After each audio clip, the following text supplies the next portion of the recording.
मनाचे श्लोक व अर्थ 147. फुटेना तुटेना चळेना ढळेना, सदा संचले मी पणे ते कळेना. तया एक रूपासी दुजे न साहे, मना संत आनंत शोधूनि पाहे. आत्मवस्तू ही कधी फुटत नाही, कधी तुटत नाही, ढळत नाही व विचलित होत नाही. पण मनात अहंकार साठल्यामुळे ती कळत नाही. ती एकमेव वस्तू आहे, तेथे द्वैत भाव सहन होत नाही.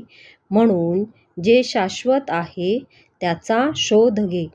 जय जय रघुवीर समर्थ.